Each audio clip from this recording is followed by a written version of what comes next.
Mission Impossible: The Final Reckoning is nearly upon us, so here is a recap if you choose to accept it to make sure you're up to date before you see the film. We need to go back to 1996 for the start of this for Mission Impossible 1, where we're introduced to Ethan Hunt, a spy for the IMF. However, he's under suspicion of being the mole in the IMF after his mission in Prague went horribly wrong, killing everyone but him. So Ethan decides to go back to Prague to try and clear his name, where he ends up meeting Claire, who was supposed to be dead. He then recruits Luther and Franz to help him steal a list of spies from the CIA. Can I just say, this shot of him stealing the list from the CIA is incredible, and there's going to be a fair few more as we go on through the franchise. After grabbing the list, Ethan goes to London where he meets up with Phelps, who was supposed to be dead and is the real mole. It's at this point though that Ethan realizes that Phelps is the mole. So he sets up a trap on a train and catches Claire as another traitor while he's doing it using the famous mask, and reveals to the IMF that Phelps is the real mole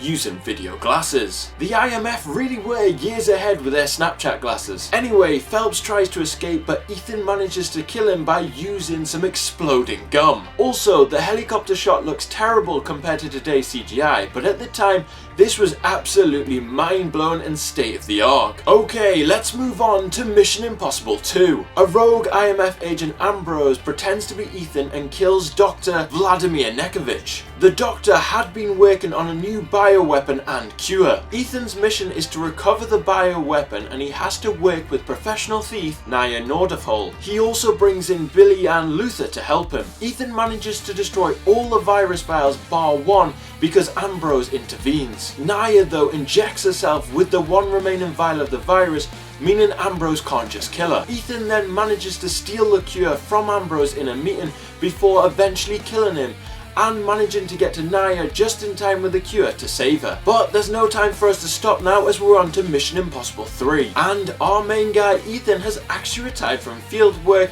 as he's trying to settle down with his fiancée Julia. However, Ethan is forced to go back into the field to save his prodigy Lindsay. They successfully manage to retrieve Lindsay, however she dies on the way back as it turns out they'd implanted a bomb in her. Ethan goes to take down the man responsible, Owen Darvian, but before he goes he has a spontaneous wedding with his fiancée. Ethan captures Darvian at the Vatican, however when they're transporting him back, the transport gets disrupted and Darvian escapes. To make matters worse, Darvian has captured Ethan's wife Julia. Ethan then goes to Shanghai to get the rabbit's foot in exchange for his wife. However, at the exchange Ethan is tranquilized and the same device that killed Lindsay is implanted in him. He wakes up to Darvian, who kills his wife straight in front of him. However, it turns out not to be Julia. You can never really be sure in Mission Impossible because those masks are so good. Anyway, Ethan, with the help of Benji, manages to find out where Julia really is and fights Darvian off and kills him. But unfortunately for Ethan, Darvian before he died managed to set off the device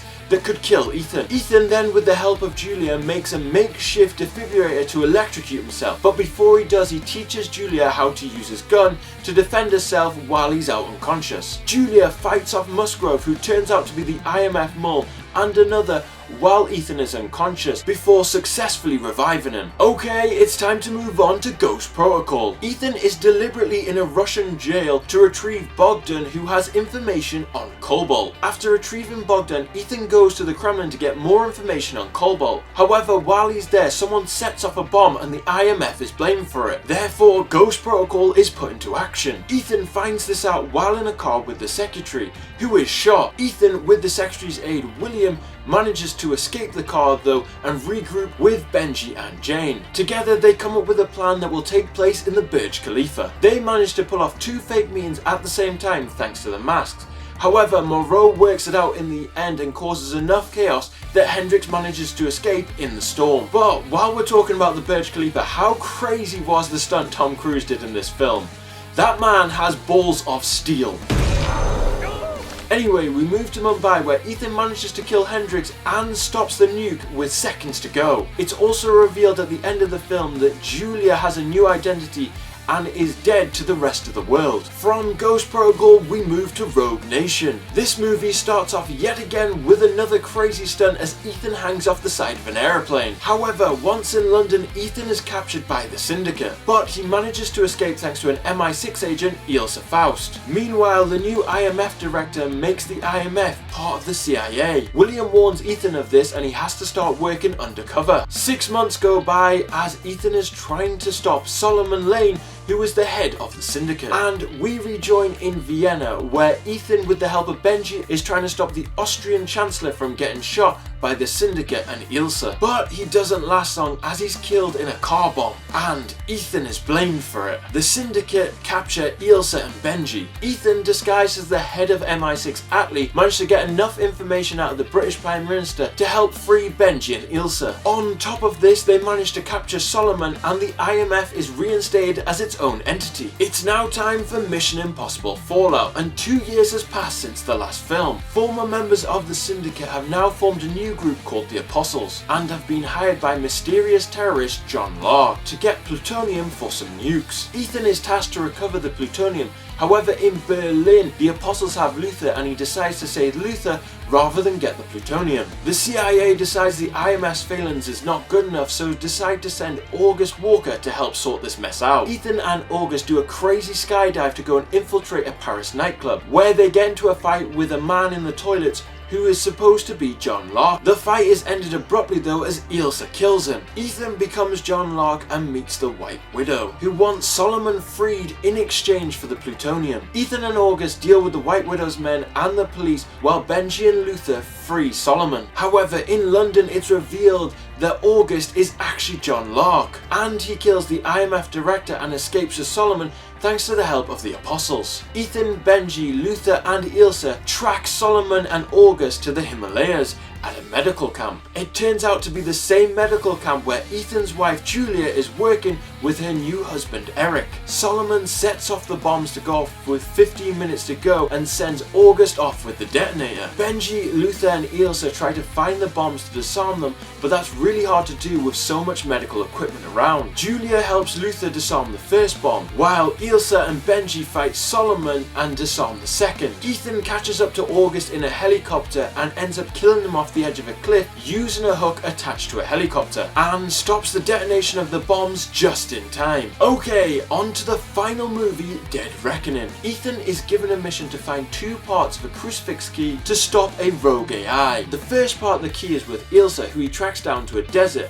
However, she is killed by bounty hunters. However, it turns out Ilsa is not dead, and this was all part of Ethan's plan. With one part of the key, Ethan, Benji and Luther go to Abu Dhabi to make a deal with the buyer who has the second part of the key. However, the plan goes to ruin when Grace, a professional pickpocketer, steals the key from the buyer, and then she also steals Ethan's part too. However, Grace is caught in Rome by the police, but Ethan, pretending to be her lawyer, goes and frees her, and they go on an epic car chase in this banger, managing to escape American agents and the police. However, Grace is one step ahead as she escapes and leaves Ethan handcuffed to the car. Ethan with Ilsa go to a party to find Grace. The party has been set up by the AI to connect all the parties involved with the key, and it turns out Grace has been working with the White Widow all along. Also at the party is Gabriel, who is working for the AI, and he proclaims that soon he will have the key and either one of Grace or Ilsa will be dead. Later, in the streets of Venice, Gabriel knocks out Grace before killing Ilsa, who is trying to save her. The next day on the train, Grace pretends to be the White Widow using the good old mass technology, and makes a $100 million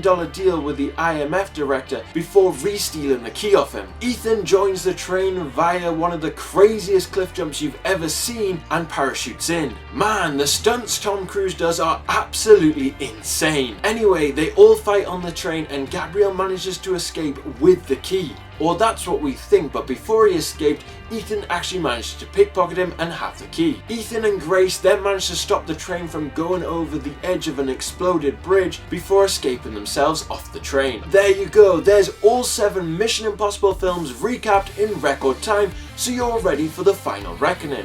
But what is your favourite Mission Impossible film so far? Let us know in the comments.